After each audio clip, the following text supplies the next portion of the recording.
Dear brothers and sisters, last night I had a dream about a bomb following my son, my young son, and me around. So I told my son, run.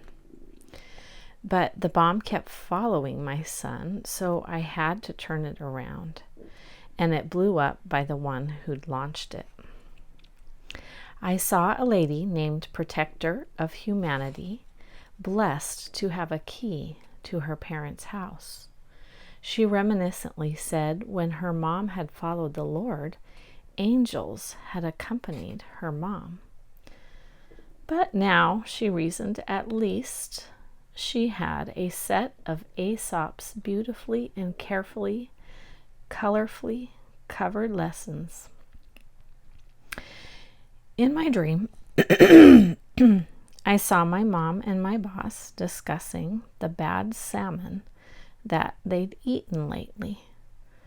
I reasoned it was enough to make them feel like exploding.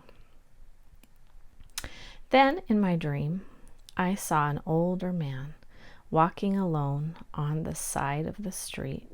He was on one side of the street.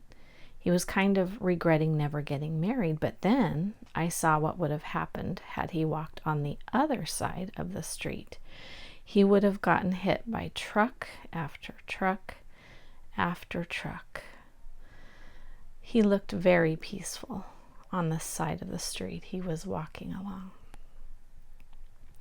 Then I saw a motorcycle going across the Golden Gate Bridge against the flow of a long line of tour buses stuck in traffic. They weren't moving.